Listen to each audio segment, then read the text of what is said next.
Hey, what's up, everyone? It's the evening before the August SAT, and just gonna make myself available for basically however long I last to take any questions you guys have. No special announcements other than I've just been teaching a lot of hours and working really hard, and just sort of trying to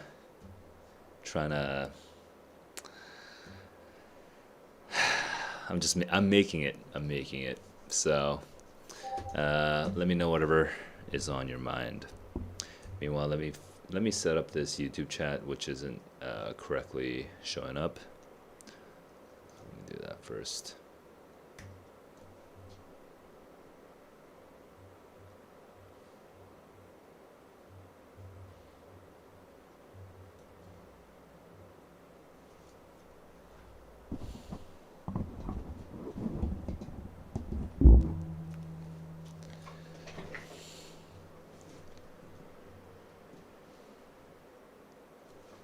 All right. So let me. I guess I need to fix this too.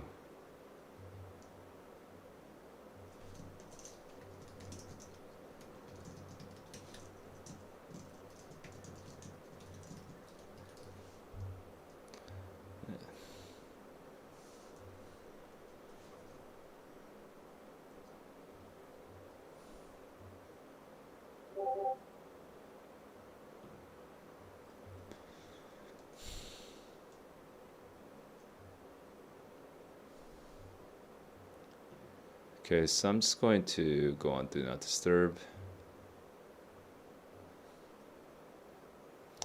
And let me catch up because I kind of just woke up a bit ago, and I haven't really. This is the first thing that I'm doing with my day, so I'm kind of disoriented. Let's see. Right now in Korea, students have just started their SAT. People kind of in like the China time zones should be starting as well very, very soon. I'm checking my messages real quick. Uh, okay.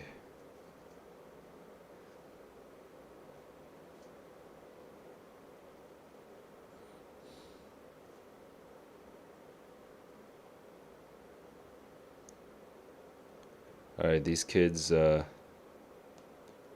we're off to the races. Off to the races. All right, so come at me with any questions you guys have. I don't really have any personal updates because I'm kind of out of it. You know what? I guess I could do one thing right now, which is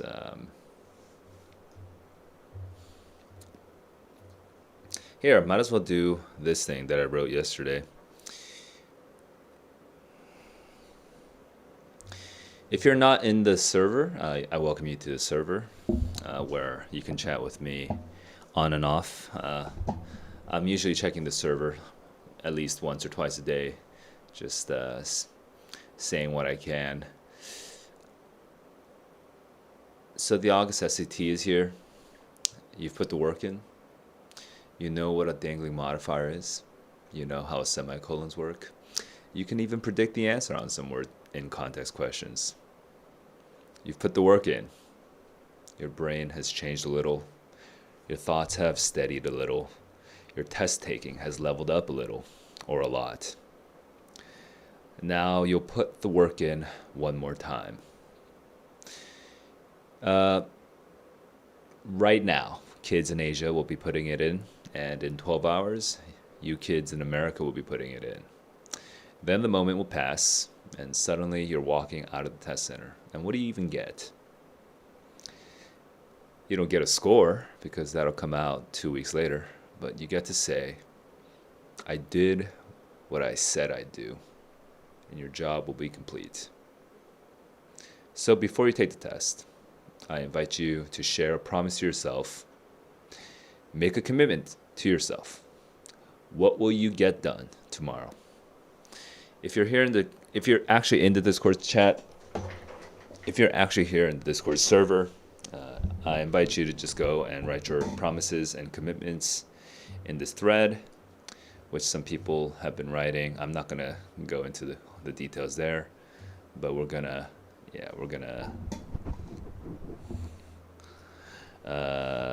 just make a list of all the promises and commitments you make to yourself. I think the thing that kind of gets lost in the sort of panic around scores is like everyone like looks at their blue book scores. They're thinking, well, people have different spreads, right? So some of you are thinking, oh, I got like a 650, then a 670 and 690, and now I got a 710, so I'm feeling really confident. Some people are kind of the opposite, you're dropping. That's pretty rare comparatively. More frequently, it's like I got a 650, I got a 710, I got a 670, I got a 650 again, and I got a 660, and so why am I so inconsistent? Right? And everyone's just always thinking about their scores on their practice tests, but that kind of obscures your agency in all of this. It hides the fact that you can create your reality, and that score is not the reality. It's just the measurement after the fact. So the reality is, what decisions do you make in those 32 minutes in those English modules, right? What decisions do you make in those, 28 minutes in those math modules? Like those decisions that you make, right? The decision to like read a little slower and to make a prediction, or the decision to look for extreme words, or the decision to skip and return, right? These are decisions that are within your control, and what you can do is you can craft the experience that you want by making the right decisions. So if your decisions are the best decisions for yourself, then the score will follow. Then you will have the best score.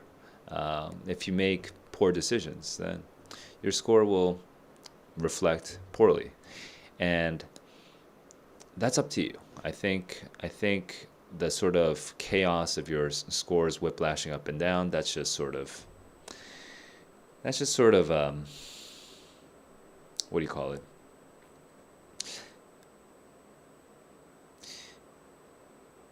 Focusing on that, I think, tends to reduce your agency and how much you actually have control in that experience. So I want you to go and make a promise to yourself.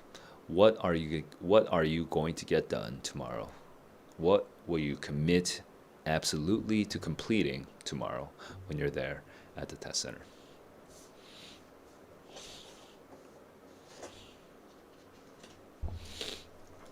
Okay, looks like we have no questions here, so I'm gonna go and switch over to Reddit since no one's chatting here.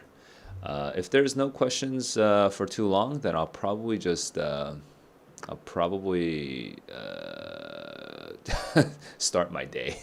So let me just scroll through this. I don't think I was looking through this earlier, so give me a sec.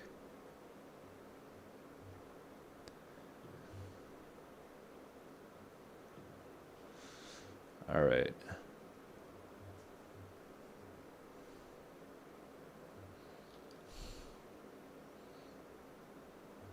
RSAT, here we go.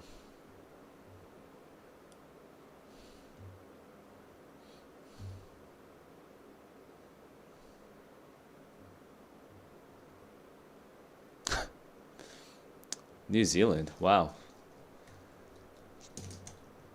How much earlier is New Zealand than me? Oh, 3 hours ahead. That's surprisingly far out there. Okay.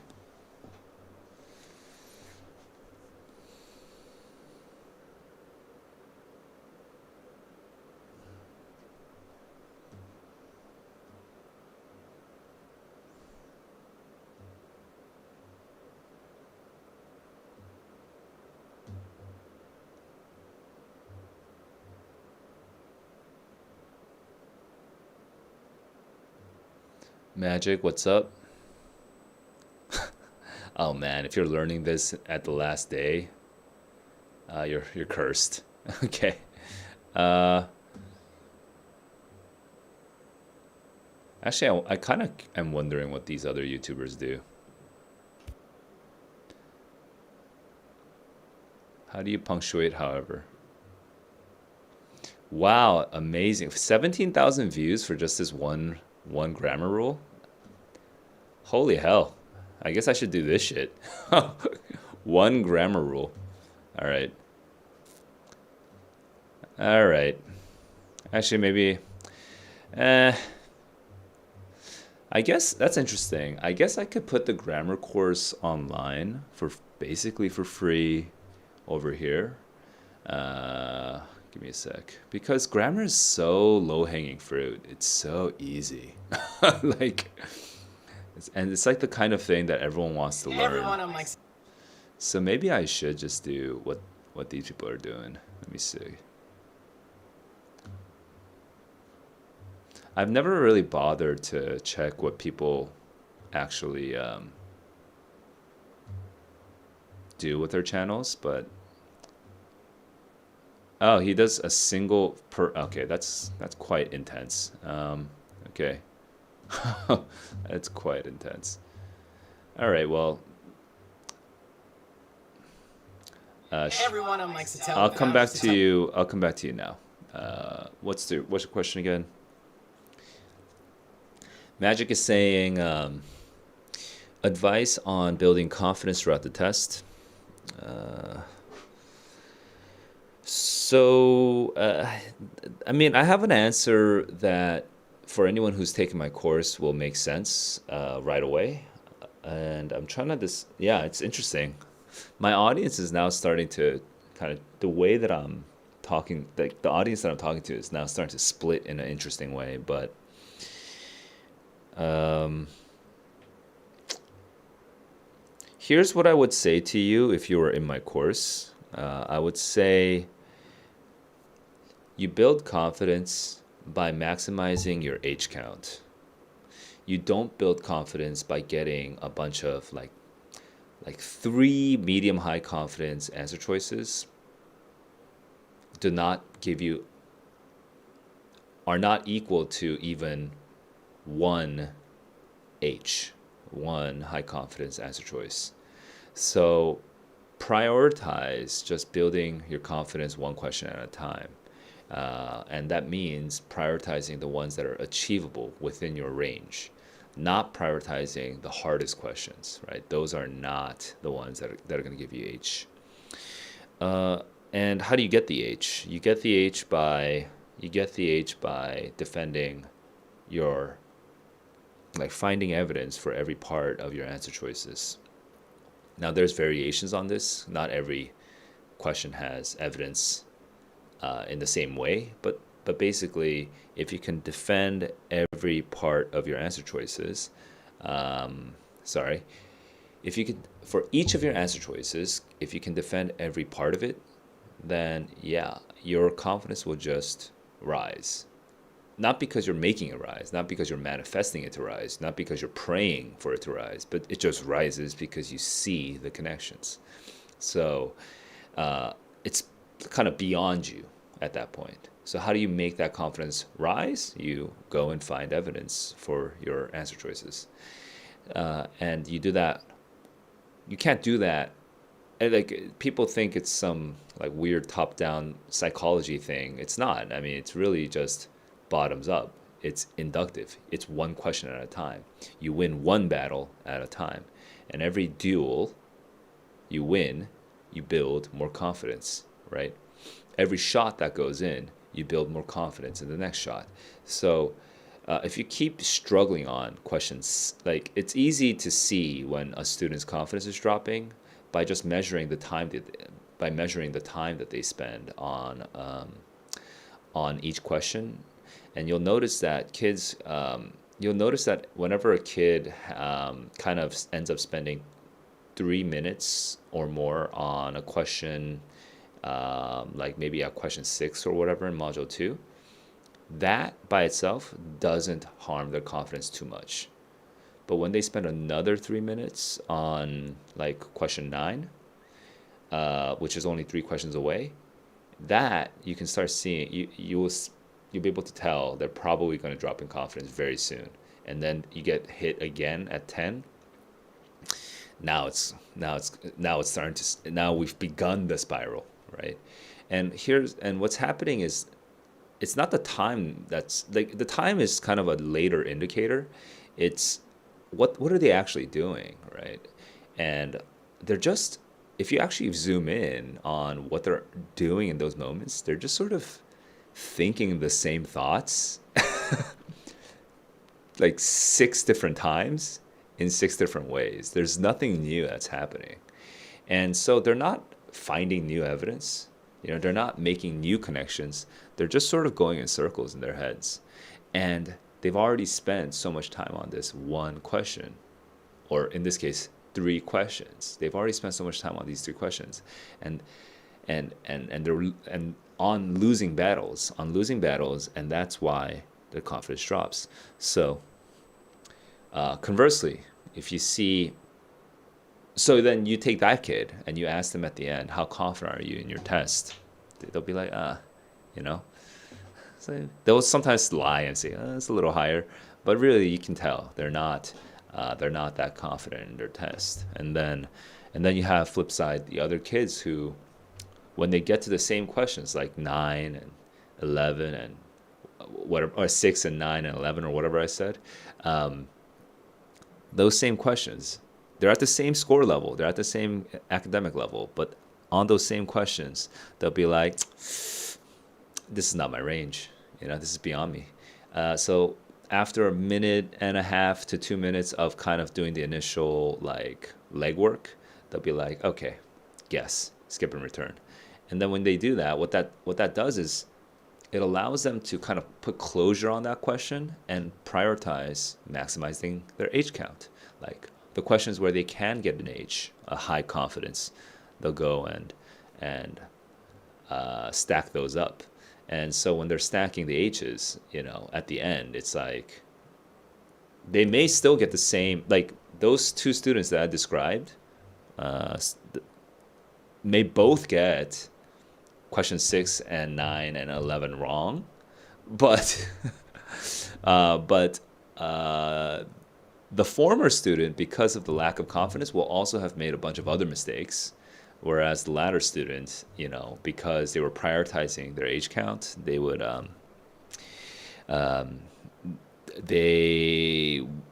will not only have had literally more time for the other questions, but also they would just do better on the other questions. So focus on achievable questions. Okay, don't waste all your time on the unachievable.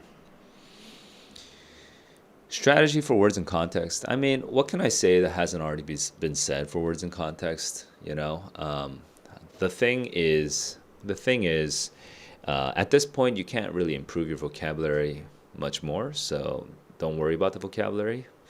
Now make it about the logic. When you go into the passage, look for words, look for clues that will help describe the blank. In Module 1, 50% of those questions, there will literally be another word in the passage that you can reuse in the blank. When I say reuse, it doesn't always mean reuse exactly as is, but let's say if it says something like undecipherable earlier in the passage, and then the blank is a verb, okay? It's possible that on that passage, you can just take the word undecipherable and then just turn it into the verb form, which is not decipher, or then, depending on the logic of the passage, flip it and just say decipher, and then that will be your prediction for the answer. And then when you look at the answer choices, it will say decode, and you'll be like, oh, decipher, decode, and you'll just match it.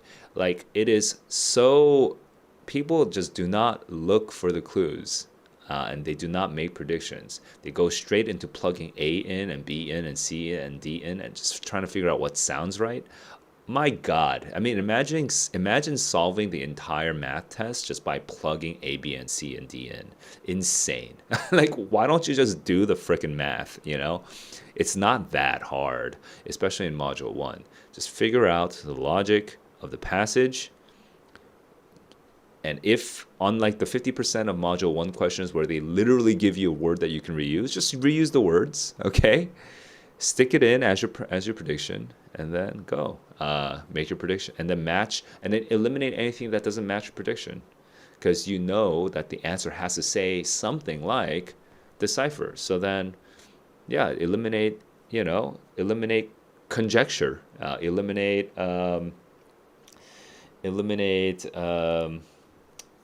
remove, right? Because remove and conjecture, they're not decipher.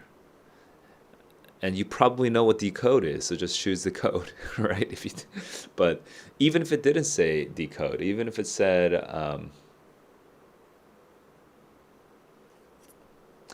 like, oh, actually, funnily enough, if it says reveal, like decipher, reveal, just match it, right? It's like, yeah, maybe it sounds too easy, but why are you doubting yourself? You already had the prediction, right? You know why you had the prediction, because of the logic of the passage. So just go for the thing that matches your prediction. At this point, you can't really do anything more about your vocabulary, so just focus on the logic. Stop plugging A, B, C, D in. That's ridiculous. That's not how you solve an entire math test, and that's definitely not how you solve an entire English reading and writing test. Okay, figure out the logic, make a prediction. Remove anxiety before the test is to, if you're anxious, you might actually need to just rewind and listen to the beginning of this video. But basically, the more you focus on things that you cannot control, that you're not directly in control of, the more anxious you'll be. The more you focus on things that you can control, and you chunk that down to smaller and smaller tasks, things that you can perform, the less anxious you'll be. So, I mean, imagine going into like a tennis competition, and the first thing, and the whole day leading up to the tennis competition, you're just thinking, what if I lose? What if I lose? What if I lose? What if I lose? What if I lose? Is that like an elite mentality? God, is that an elite mentality? No, it's awful. Like, you're just gonna feel like shit. What do?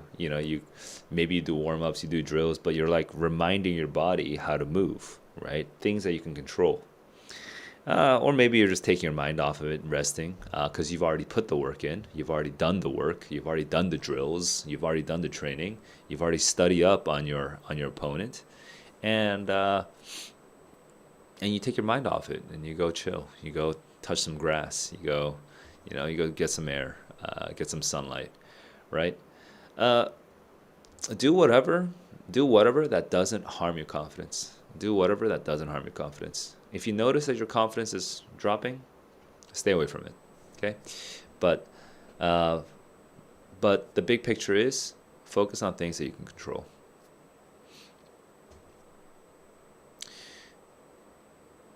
Plan for inferences, and what is the plan? What's your plan, man? What's your plan?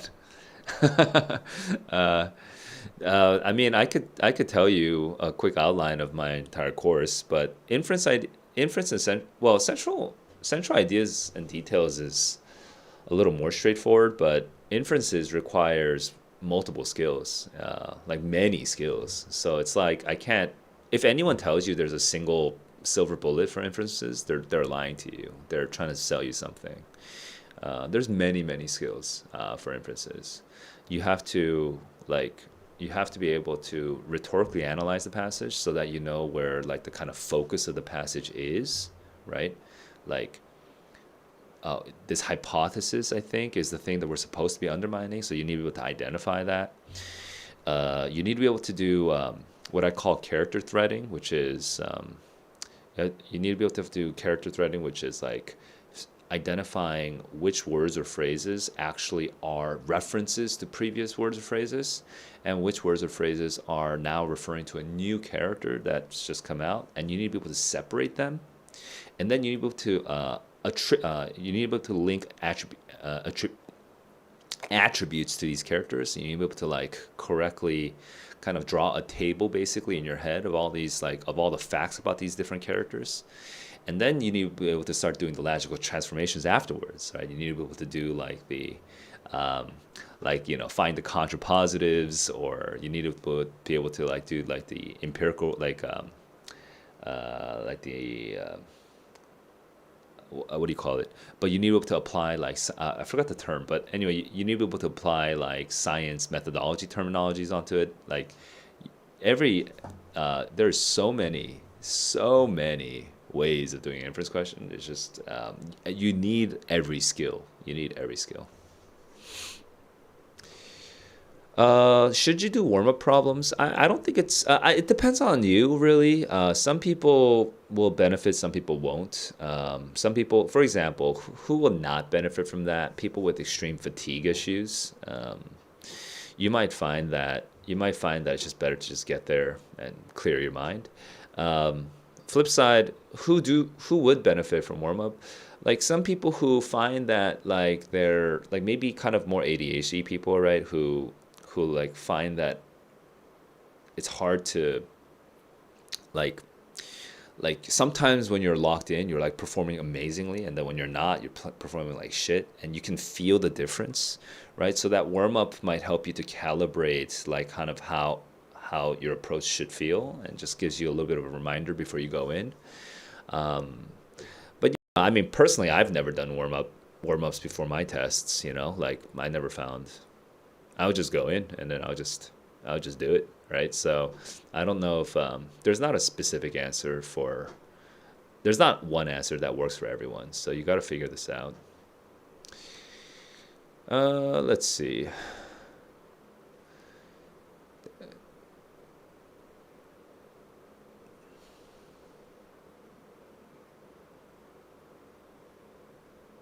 Angelica is saying, I watch your walkthrough videos, and how am I so fast? uh, Angelica's asking something that I was just starting to say. I actually just said like the answer to like 5 minutes ago. I'll just kind of repeat the high level picture. At least in terms of inference, the big picture for inference is inference requires many skills. It's not one thing, okay?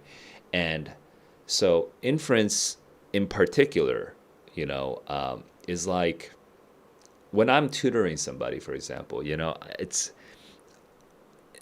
I have to narrow down on the skill that they're lacking. Uh, and the way I do that is by kind of like I just ask like without showing my student what the right answer is or not. I get them to say, hey, how confident are you in your answer right now? So if they chose, I don't know, B or whatever, they're like low confidence. I say, okay, good. Uh, let's just try some exercises. And then I sort of go through various exercises. And like I said, I mentioned some of these exercises. Well, I didn't mention the exercises. I mentioned the concepts earlier. Like, can you break down the passage by parts? Can you figure out where the focus of the passage is? So I have little exercises to test these, right? Like, I'll ask like true or false questions to figure out what they're thinking about the passage. And then eventually I realize what the problem is, right? It's just that the problem is different for every student. Like there's so many problems for like, maybe you're not, maybe you're really bad at, like if you're really bad at science, I mean, you are going to be handicapped on the science passages because you need to be able to identify character threads. And if you can't identify character threads, and if you can't infer that these two things are related to each other, then you're going to suffer. And conversely, if you can't even identify where the hypothesis of the entire passage is and how the hypothesis is something that requires empirical backing, but then conversely, there's like a sort of there's a theoretical argument that's also being made. That's a whole separate problem, right? The difference between theory and practice, and being able to jump between those two ideas, that's a whole separate problem, And then some passages are literally just information overload. So then now you have to be able to build a table in your mind in real time. You have to be able to build the table, and then you have to be able to make comparisons between the various characters in that table. Um, and sometimes you have to you have to do inequalities, right? It's like this one is before that one, but this one was after that one, and so you have to be able to figure out which one is which one, and then you have to figure out which attributes fall where. It's just a basic like inequalities. sometimes you have to do, actually a lot of times you have to do ratios. You have to figure out like something is relatively higher, something is relatively, what am I going to say? I mean, there's so many skills that go into inferences, so many skills that go into inferences. Like all I can say right now is be good at math and be good at reading. Like what kind, you know. So inferences, yeah, you know, like inferences are basically the last thing you should prioritize. So I'm going to zoom out. Okay, I'm going to say the same thing I said at the very beginning of class, at the very close to the beginning of this stream. How do you maximize your confidence? You maximize it by maximizing your H count. What is your H count?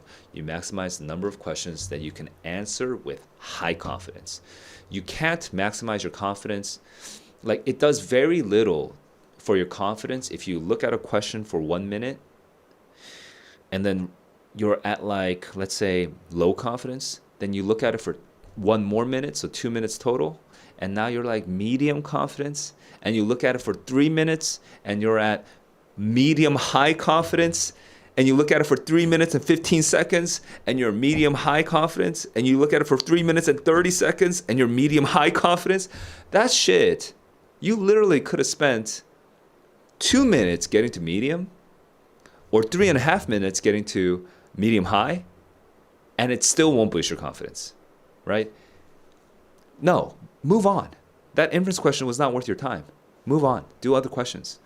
Get high confidence on easier questions, and maximize it so that so that mentally you have this tally in your head, so that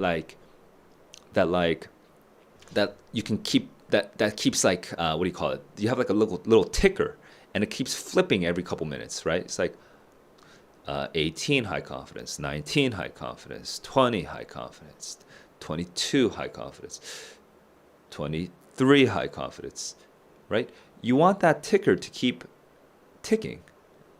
You don't want to just bash your head constantly on this one question. So inference is honestly going to be the lowest priority for most of you. Depends on, now if some of you are telling me you're already 750, then we can get more into the nuts and bolts of it, but you guys are probably just wasting time, unless you are 750 or above, in which case, ask me a question that a 750 or above student might ask. Let's go.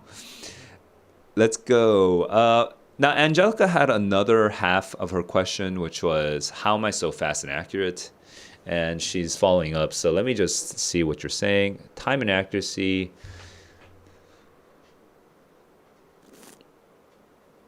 Yeah, Angelica sounds like Angelica's doing the whole thing where you start from 16, go through 27, 1 through 15. I don't personally like that strategy.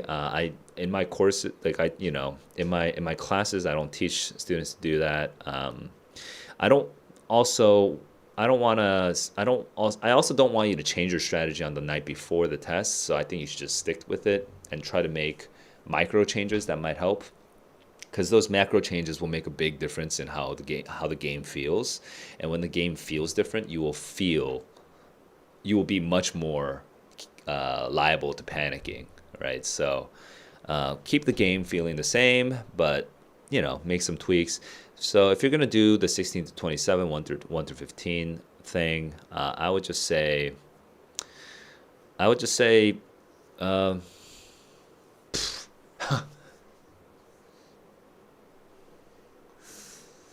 actually interesting. It's because I don't even teach that strategy, so I don't even have ready advice for it. But I guess just know when to move on from a question, because if you don't move on from a question, you're just gonna, like, I'm gonna go back to that thing I said just like a couple minutes ago. Getting to medium high confidence on your answer does not feel even half as good as getting to high confidence on your answer. And getting to medium high confidence on an answer oftentimes takes twice as long as getting to high confidence on an answer, because the fact that you are between medium and high in your confidence means that it was already a hard question. And you're just like slaving away, you're slaving away at this question. It's a waste of time, okay? When you're at medium confidence, be satisfied. Make a guess, 50-50, move on, okay? Then find the questions that you can get high confidence on. If you do that, you'll notice that at the end you'll actually have plenty of extra time, so you can go back and review some questions. Sohum is saying, or V2, you said something earlier. No prediction. No predictions. I mean, yeah. All I can say is expect the unexpected, because the College Board has been changing up they're trying to break patterns. Because the Blue Book and the 2024 SATs have been kind of stable in the way that they ask the questions, and in 2025 the main thing is they're breaking a lot of the patterns that you're used to. So always read the question and expect the unexpected. The question may not be asking what you're thinking that it asks. Okay, read it carefully. All right, make sure that it actually is asking what you're thinking that it asks, because a lot of times it won't be. The question, they're being more clever. I've seen how sometimes the writing is actually really hard relative to the reading. That's unusual. I've seen how the synthesis questions are like dense, and two or three of them all seem correct, but you can only understand why one of them is incorrect if you actually just calmly read through the whole thing instead of just panic constructing all the notes. So expect the unexpected with tomorrow's test. All I can say right now is that College Board has been varying things. They've been changing it up.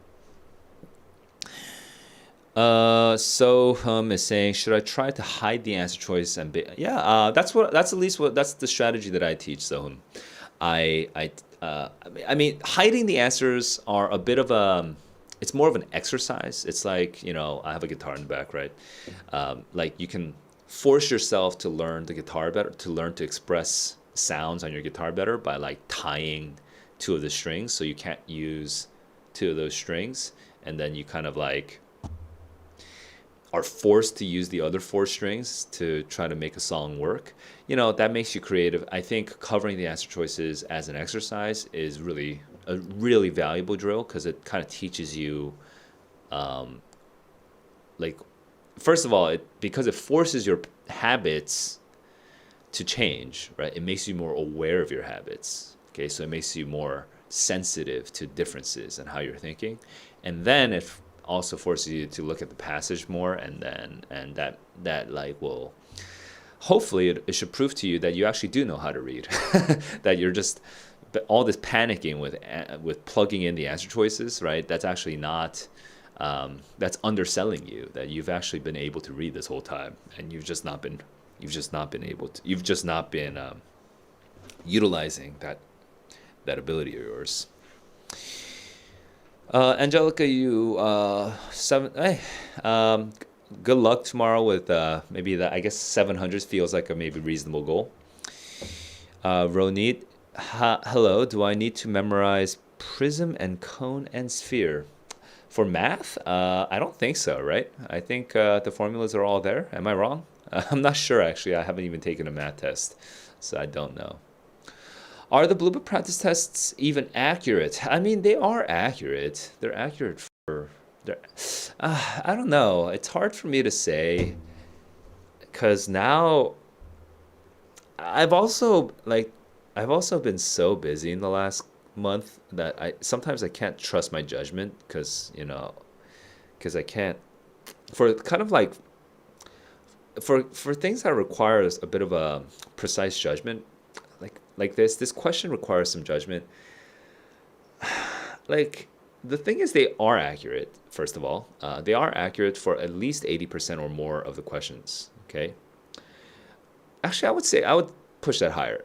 They're accurate for 92.5% or more of the questions. So they're good practice. Okay. And unlike some other, unlike third-party publishers' materials, they're not only like accurate, they're not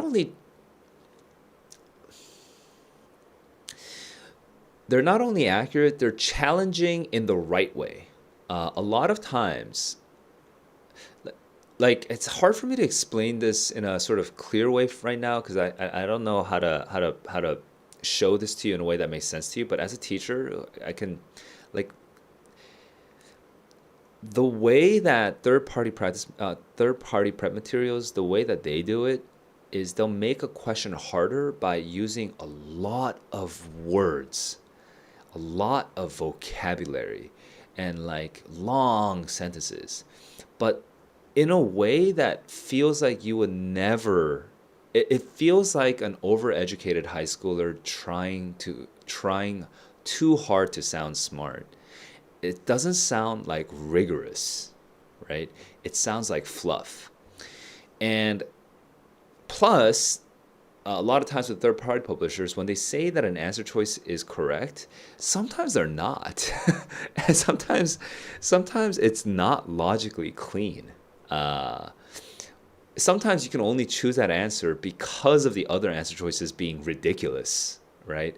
And so those questions feel hard, but they feel hard because either it's full of fluff, so the words are like you can't tell what the words are even trying to say, or because the answer choices are artificially um, the correct answer choice is artificially correct because one has to be correct, not because any logical, any like extremely intelligent um, person would say that that's the correct answer. So those third party publishers have pretty like they're hard in the wrong way, whereas the Blue Book practice tests they're hard in the right way. So they're accurate for 92.5% or more of the questions you're gonna encounter, and they're hard in the right way.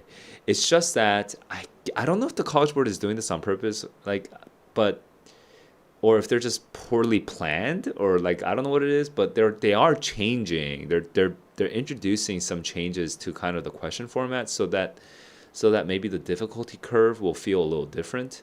Like I want you to be ready for the synthesis questions to be maybe very confusing, right? In which case I want you to just read all the bullet points and treat it like a reading question. I want you to.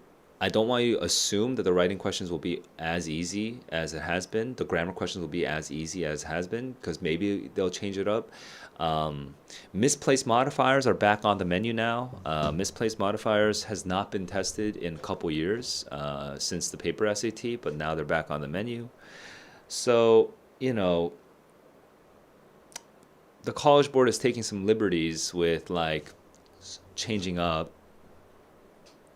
as far as I can tell from data that's out there, they're kind of changing up some of the questions. Uh, the detailed questions and cross text questions, the way they're wording it is very different sometimes from what you've been seeing in the Blue Book. So you just have to be ready for some variations. Okay. Um, so yeah, if your test taking approach is hyper optimized to just the Blue Books, you might have to kind of you might have to go more into like hang on, let me try to think of something. If you are hyper optimized for the Blue Books right now, I would say you need to lower your threshold for when to skip and return, like know when to move on from a question. So that way you can at least earn like 30 seconds here, 1 minute here, and then by the end you have like a nice little slush fund of like 4 minutes, 5 minutes. By the way, just for reference, the way that I train my students in my group classes, I mean, like many of my students have 10 minutes left, even on module two. I mean, that's more rare, but many of my students have more than 5 minutes left on module two, and some of them, and not just one, like a number of them have 10 minutes or more because they aggressively move on when they're not confident in their answer choices, right?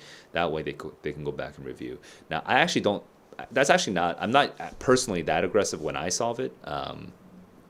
So these kids are kind of doing what works for them, but like if you're down to the last second on your last question every single time, then you're gonna have a rough time. I mean, you can't keep taking the test like that. You need to pace it. You need to not be pulled by the time. You need to be finishing it on your own clock, and then you're seeing that you have time left over. It's not like being kicked in the ass every time you see the timer, and panicking like that. That's not a good way to take the test. Explain more a bit about misplaced modifiers. Yeah, sure, I can. A misplaced modifier is something like, this would be a very basic one. And the misplaced modifiers that I have seen kind of like floating around, by the way, are not too hard, by the way. They're not too hard. They're just changing things up is what I want you to know. But a misplaced modifier would be something like the phone. I'm just looking at things around me. The phone which is next to the mic. The phone which is next to the mic. Oh God, I haven't been teaching misplaced modifiers, so I can't think of an example right away. But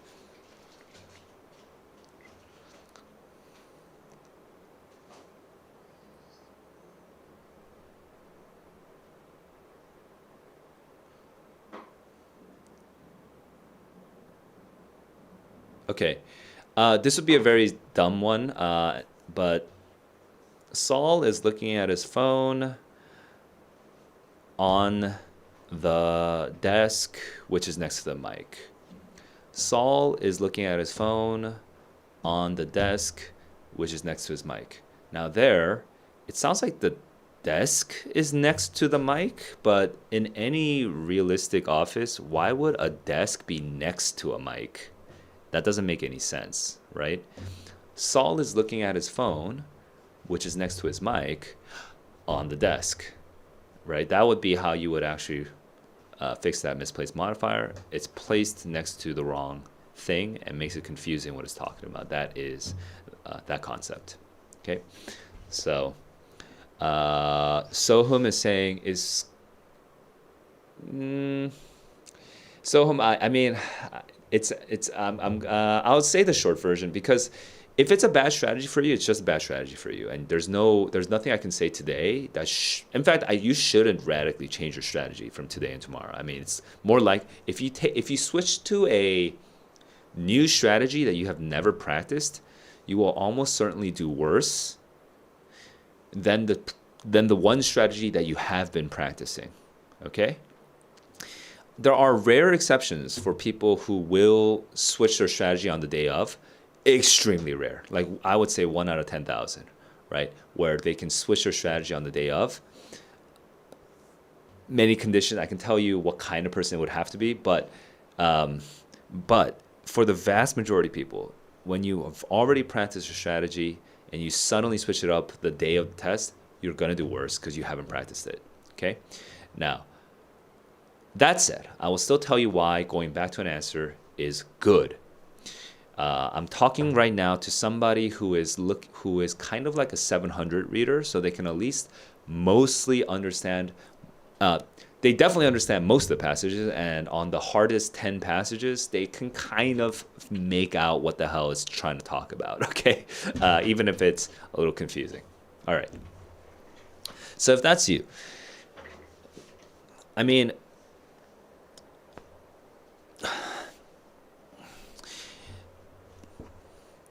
Imagine getting into a fight with somebody that you are very close to.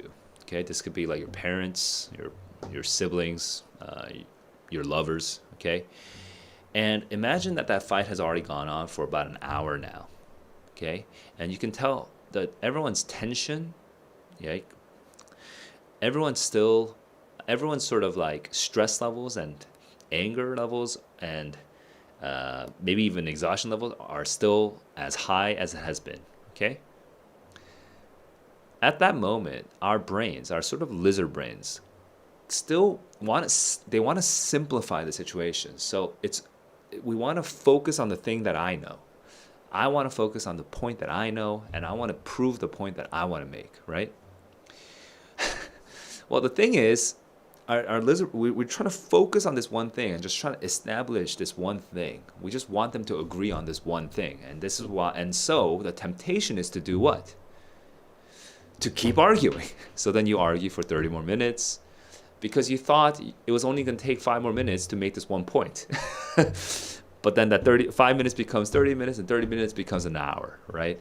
And now you spent 2 hours and no one agrees and we don't even know what the point is anymore, right? Because there's been 12 other points that have been made since that and we haven't gotten agreement on any of them. That's how arguments go, right? Now imagine if you actually, at that 1 hour mark, imagine that you actually decided, oh shit, this is not getting better. And you said, let's take a break. Okay? Oftentimes, when you take a break from an argument, what happens is you go, as long as you're not on your phone, because the problem with your phone is that when you're on your phone, you're just sort of like, you're just like emptying your brain of content, and it's just like, and no, you're not emptying it. It's filling it in with some like filler. It's actually awful. As long as you're like doing something where kind of your thoughts can kind of reconfigure themselves, what happens is you start realizing what the other person was trying to say, and you start realizing that maybe the thing that you were trying to say was like kind of relevant, but maybe not the most relevant thing or whatever, right? You can actually see it with new eyes, with fresh eyes. You can see the whole landscape of things. That's because your lizard brain has been told to shut up. Now you're not like hyper focused on this one thing anymore, right? You can kind of let other thoughts occur to you. Well, that's the same in the SAT. If you're like in minute 2 and you're like hyper analyzing, at this point you're so stressed that you're just trying to narrow down, and now you're probably not seeing like even like a single word, right? Sometimes there's this one word that can change your interpretation of everything, and you're just not seeing that word because you're so narrowed in. So what do? You skip and return. You skip and return, and when you reread it, people worry so much about their time, but none of you know how to measure your time. You guys don't measure. You don't know your time. You literally, none of you don't know. You might know your time. Even 1% of you know how you use your time at the question level, but you don't know. Like 0.01% of you will know how you're actually using your time in terms of like your decision level. You guys don't know what you're spending your time on. It's not the reading that's wasting your time. It's not the reading that's wasting your time. So you come back, and guess what? You took that break. You solve some other questions in the meanwhile. You come back. You look at it with fresh eyes, and you're like, oh shit, I see those words now. I see it now. I see that point now. And then you can fix your prediction. And then you can, oftentimes, when you see a question with fresh eyes, you're able to correct your thinking and get the right answer. Of course, granted, that said, admittedly, am I missing one? Of course, granted, that said, admittedly, are the main ones. Those are concessions. So those are when you are surrendering a point to the opposite side or admitting something that is, that sounds like the opposite of what you're trying to say. You're admitting the opposite position. That is, of course, granted, that said, and admittedly. Now, of course, can also be used not for concessions. It can be used for literally obvious things. So that one has multiple roles. But the classic concession ones are granted and admittedly. But that said will be one that you'll see all the time. That said and granted are the ones that you see the most in the SAT so far. I mean, they might change it up in the future. Who knows?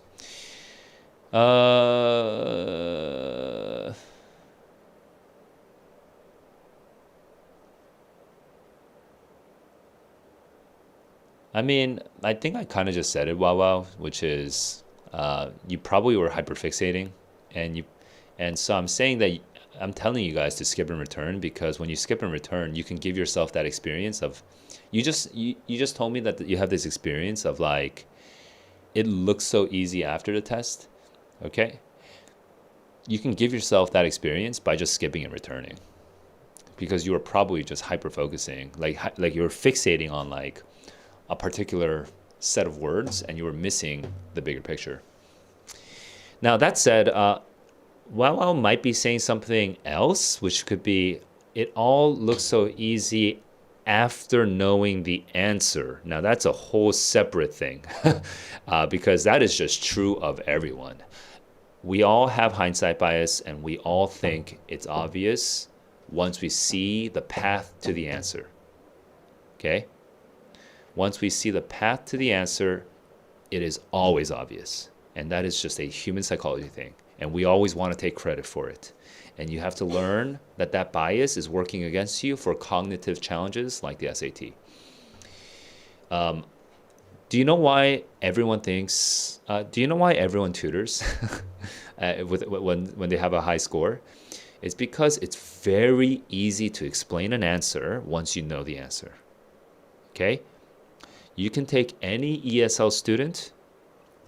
I can take any random kid in the world, right? In any country in the world, and as long as they are equipped with ChatGPT for English communication abilities, but if they are equipped with ChatGPT for English communication abilities, and if they have an answer key, they can explain the answer. Any fucker can explain the answer. It's always easy to explain the answer. I really don't even understand. Like you don't need answer explanations. Like anyone can explain the answer after the fact, after you see the answer. The hard bit is explaining the answer before knowing the answer. That's hard. Like it's like actually hard. Like that. That's and yeah. So that's what I mean. But you know, if some people will pay for answer explanations, so if you need answer explanations, I strongly urge you to pay ChatGPT and to make some friends and talk to each other, because literally anyone can do it.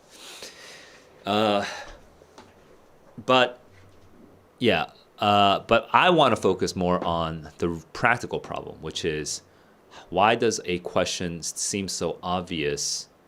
Why does a passage seem so much clearer the second time you read it, but before you look at the answers, but before you know the answers? And that's because now you can, when you look at it again a second time, when you take a break and you look at it a second time, it's because you can kind of relax, that you're no longer fixating on certain points, and you can kind of intake new information. You can hear the other side more, right? And you can be like, oh, yeah, I guess mom was kind of right about this or that, right? You can start admitting things when you take a break.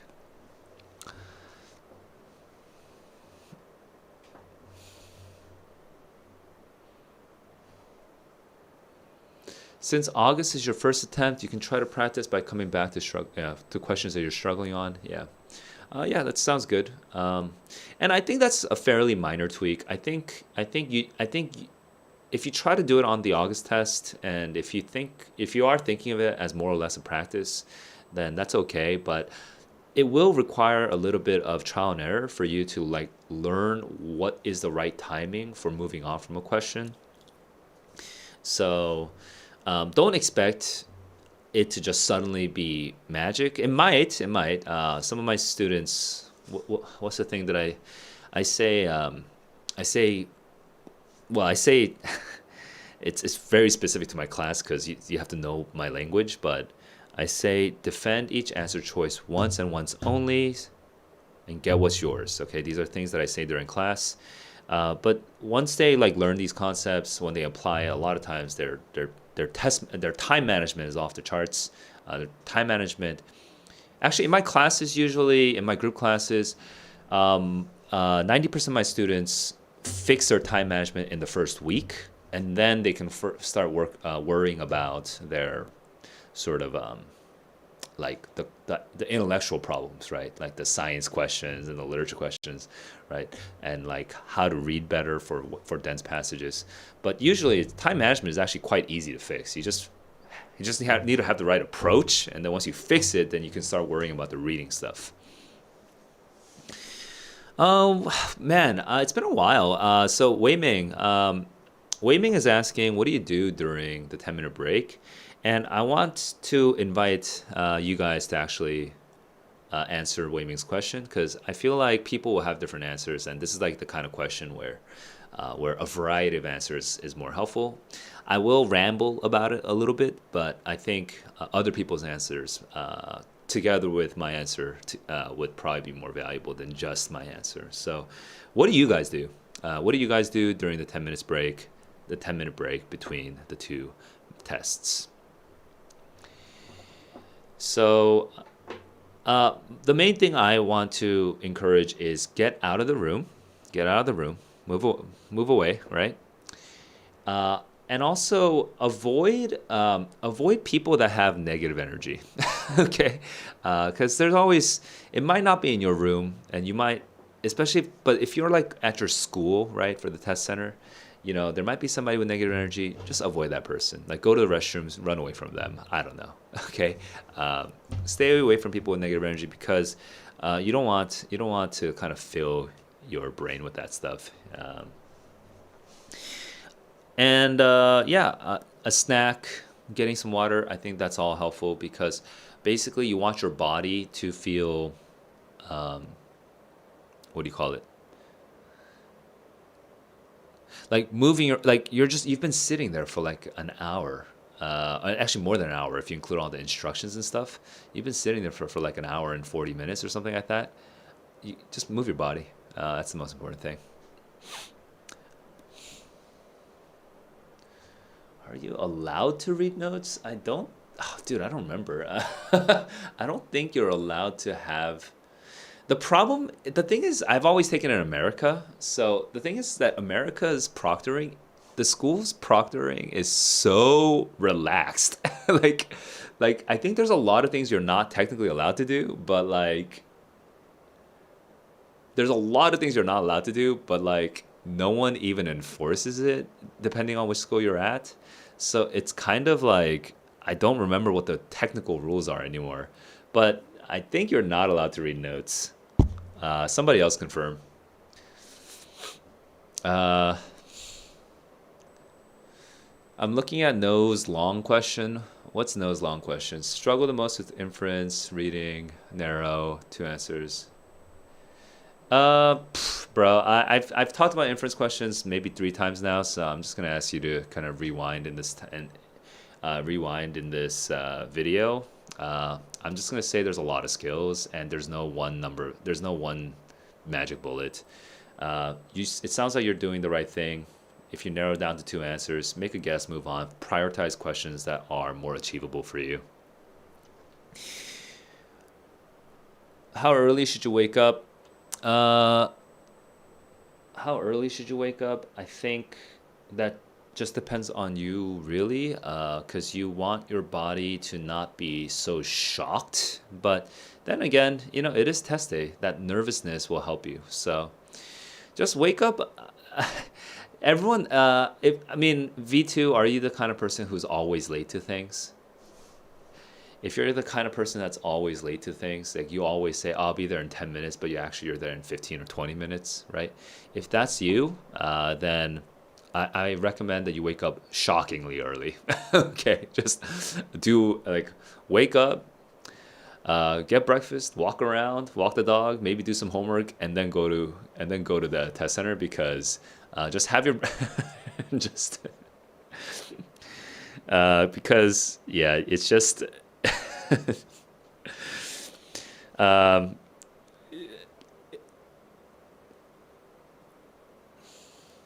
that stress of being late is not worth it. All the tests I've taken, I've had proctors having full-blown conversations with late students. Oh yeah, yeah. American test centers are extremely lax. So I don't really know what to say about it, other than expect the worst, guys. Expect the worst. They might be blasting the AC, so take a light jacket. You know, there might be kids who like, I don't know, like they're like constantly sniffling, or they're shaking their legs, but they're wearing like windbreakers, so it's like you can hear the vinyl the whole time, right? you know, there might be there might be literally proctors or other students or other people outside just talking.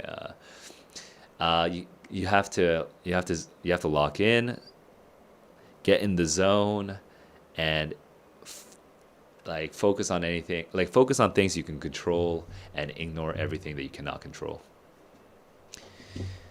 How much time should you spend per question? You shouldn't be measuring time. If you're measuring time, you're already wasting time. You should be you should have a predefined sequence for all the questions, so that when you're done with the sequence, that you don't linger, that you just move on. Okay.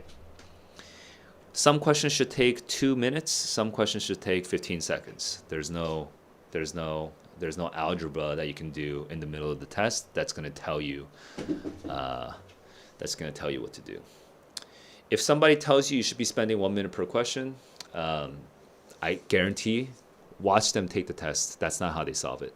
If somebody tells you that you should be spending 2 minutes per question, watch them take the test. I guarantee you that's not how they're taking the test. They're just saying stuff. They're not actually showing it to you.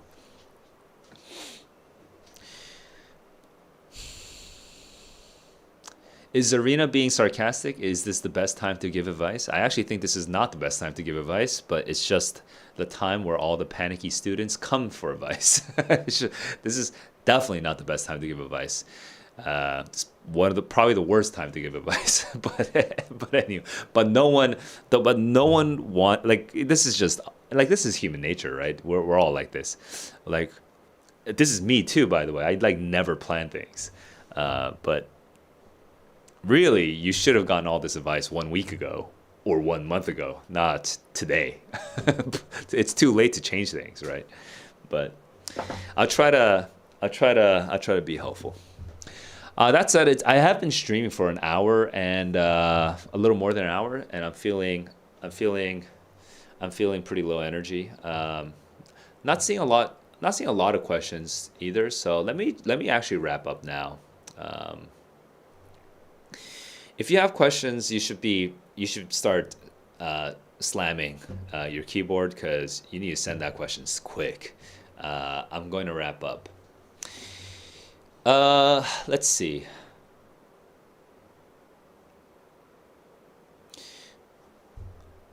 Tomorrow's the test. I want you guys to reflect on the past month, past 3 months for some of you, past 2 weeks for some of you. And I want you to remind yourself of everything that you've learned, everything that you've gained, everything that you've won. And I actually encourage you to take out a piece of paper and actually start jotting down these things. But if you don't have that at hand, just kind of walk your mind through it. Everything you've learned, everything you've gained, everything you've won.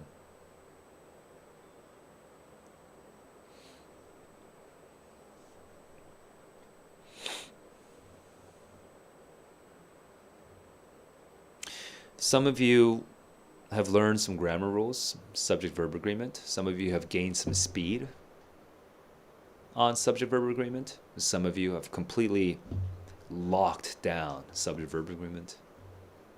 Good job. Right? Some of you, now you can actually, you don't panic as much when you see a word that you don't know. Good job. Some of you, you've slowed down your reading, and now you can actually make predictions so that you know what you're looking for in the answer choices. Good job. And countless other things. I want you to know that whatever you've gained in the past couple weeks, couple months, that's real, right? It's not going to suddenly go away tomorrow. It's not going to go away the week after tomorrow, because those are things that you've actually incorporated into yourself. And so those actual tangible benefits, right? Habits that you've changed, lessons that you've learned, skills that you've gained, those tangible benefits, your job tomorrow is to fully express that. Okay? Your job isn't to get a 740 or get a 680, because that's not, those are just numbers. Those are just like calculations on some opaque, unknown, it's this arcane, like, what do you call it?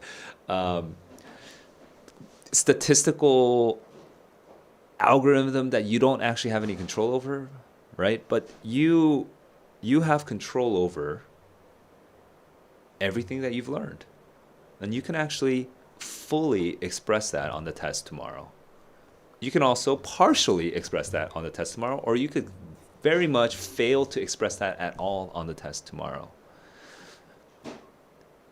But as long as you don't panic, as long as you focus on getting the job done, okay, I believe that you will express those on the test tomorrow.